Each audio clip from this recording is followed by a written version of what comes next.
जय झूलेलाल। मुंहिंजे चैनल सिंध समाज में तव्हां सभिनि जो स्वागत आहे। तव्हांजो पंहिंजो चैनल जंहिं ते तव्हां ॿुधंदा आहियो सिंधी कथाऊं ऐं ॾिण वारनि जी जानकारी पंहिंजी मिठड़ी ॿोली सिंधीअ में। अॼु जो वीडियो आहे ॾियारीअ जो। त ॾियारी कॾहिं आहे ऐं पूॼा जो समय कहिड़ो आहे। आई होप तव्हां सभिनी जी ॾियारी जी सफ़ाई जेकी आहे समाप्त थी वई हूंदी ऐं हाणे माता लक्ष्मी जे स्वागत जी तयारियूं थी रहियूं हूंदियूं। अची वियो आहे असांजो ॾियारीअ जो ॾिणु। पाण धनतेरस खां वठी ॾीआ ॿारींदा आहियूं, यानी कि 5 ॾींहं ॾीआ ॿारींदा आहियूं। धनतेरस, रूप चौदस, ॾियारी, गोवर्धन पूॼा ऐं भाई दूज। हिन 5 ॾींहंनि ते पाण ॾीआ ॿारींदा आहियूं। इहे 5 ॾींहं ॾाढा ख़ासि हूंदा आहिनि। पर हिन साल ॾियारीअ जो पर्व 5 ॾींहं न आहे ऐं सिर्फ़ु 4 ॾींहं ई थींदो। नंढड़ी ॾियारी यानी रूप चौदस ऐं वॾी ॾियारी यानी जंहिं ते पाण लक्ष्मी माता जी पूॼा कंदा आहियूं, उहे ॿई हिकिड़े ई ॾींहं ते पवनि पियूं। धनतेरस ॾियारी खां हिकु ॾींहुं अॻु यानी 13 तारीख़ जुमे ॾींहुं पवंदी। रूप चौदस 14 तारीख़ छंछर जे ॾींहुं ऐं ॾियारी बि उन ॾींहुं ई थींदी, छाकाणि त छंछर जे मंझंदि खां यानी 2:17 खां वठी करे उमास जो ॾींहुं शुरू थी वेंदो, जो आर्तवार जे ॾींहुं यानी ॿिए ॾींहुं सुबुह जो 10 लॻे ताईं हूंदी। जेके बि उमास जो दान कंदा आहिनि उहे आर्तवार जे ॾींहुं सुबुह जो भले ई करे था सघनि, पर महालक्ष्मी जो पूॼन उमास जी राति जो ई थींदो आहे।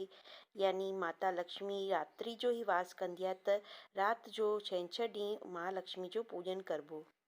15 तारीख़ ते असांजी गोवर्धन पूॼा थींदी ऐं 16 तारीख़ ते भाई दूज, यानी कि जंहिंखे कि भाउ ऐं भेण जो ॾींहुं मञिबो आहे। हिन ॾींहुं भेण पंहिंजे भाउ खे तिलक लॻाए करे रोली ॿधंदी आहे ऐं उनजी लंबी आयु जी कामना कंदी आहे।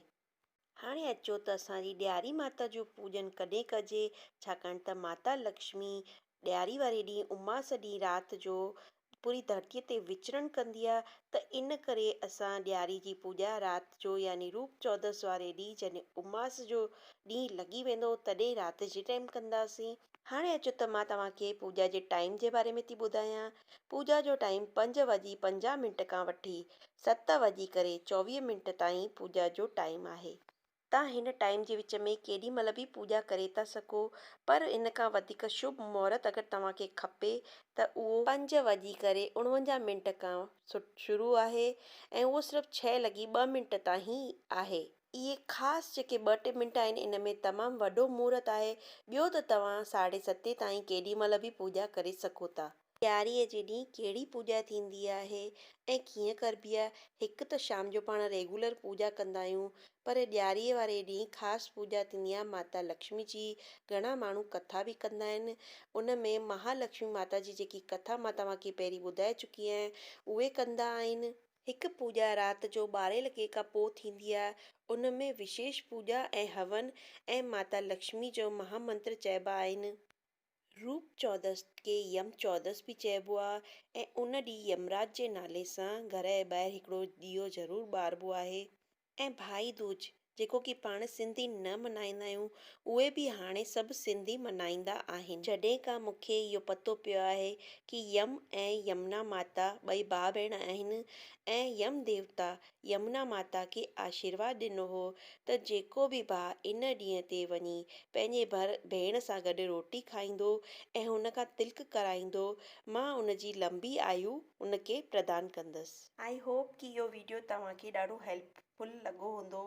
तव्हांजे मन में को सवाल हूंदा कि धनतेरस कॾहिं आहे, रूप चौदस कॾहिं आहे ऐं ॾियारी कॾहिं आहे, त इहा जानकारी तव्हां सभिनि खे कीअं लॻी मूंखे कमेंट बॉक्स में जय मां लक्ष्मी लिखी करे ज़रूरु ॿुधाईंदा।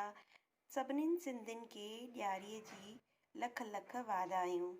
मां लक्ष्मी जो आशीर्वाद तव्हां सभिनि ते बणियो रहे। इन ई कामना सां गॾु वरी मिलंदासीं। जय झूलेलाल ऐं जय मां लक्ष्मी।